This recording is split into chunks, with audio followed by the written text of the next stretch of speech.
The existence of the universe is, physically speaking, a mistake. According to the standard model of particle physics, the Big Bang should have produced equal amounts of matter and antimatter. Matter, the stuff you, me, and the stars are made of: protons, neutrons, electrons. Antimatter, identical to matter, but with an opposite electrical charge. When matter and antimatter meet, they instantly annihilate each other in a burst of pure energy. If the Big Bang had been perfectly symmetrical, the early universe would have been a soup of annihilation, leaving behind nothing but light. Yet, we exist. Galaxies exist. This implies that for every billion pairs of antimatter and matter created, a tiny fraction of matter survived. Physicists call this the Baryon asymmetry. To explain it, something must have tipped the scales in favor of matter. Enter the neutrino. The suspect, the ghost particle, neutrino. Neutrinos are the most abundant matter particles in the universe, yet they are the most elusive. Trillions pass through your body every second without touching a single atom. Because they barely interact with anything, they are often called ghost particles. They are the prime suspect for solving the matter-antimatter mystery because they have a unique shape-shifting ability called neutrino oscillation. The three flavors. Neutrinos come in three types: electron, muon, and tau.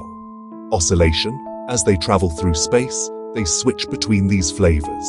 A muon neutrino can morph into an electron neutrino, and so on. The key clue: CP violation. Scientists are looking for a phenomenon called charge parity, CP violation.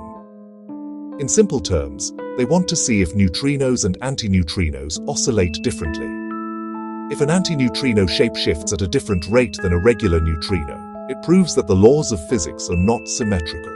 This tiny imbalance could have triggered a process, leptogenesis, in the early universe that allowed matter to win the war against antimatter. The experiments. Hunting for the imbalance. A global network of massive experiments is currently shooting beams of neutrinos through the Earth to catch them in the act of shapeshifting.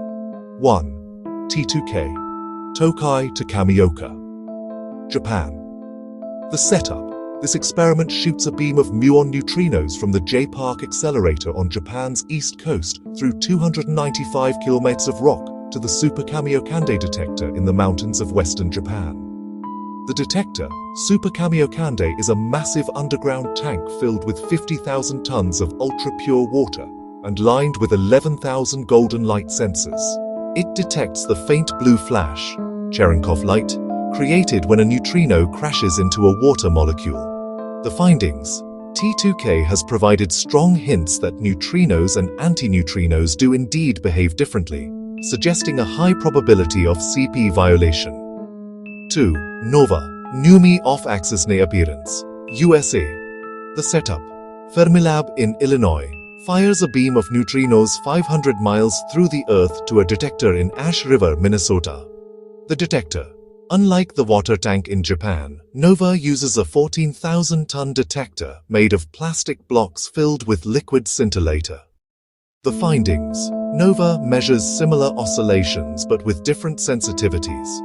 Recently, scientists have begun performing joint analyses of T2K and Nova data to remove statistical uncertainties and get a clearer picture of the asymmetry. 3. Dune, Deep Underground Neutrino Experiment, Future, USA status, currently under construction. The goal: this will be the ultimate neutrino experiment. It will fire the world's most intense neutrino beam from Fermilab to a massive detector 800 miles away in South Dakota, located 1.5 kilometers underground. Why it matters? Dune uses liquid argon technology, which provides 3D photographs of neutrino interactions with incredible precision. It aims to definitively measure CP violation and settle the matter-antimatter question once and for all. 4. Hyper Kamiokande, Future, Japan status, the successor to Super Kamiokande.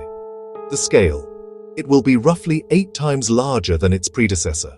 Its sheer size will allow it to catch significantly more ghost particles, providing the statistical proof needed to confirm the hints seen by T2K. Summary: the smoking gun. If these experiments confirm that neutrinos violate CP symmetry, it validates the theory of leptogenesis.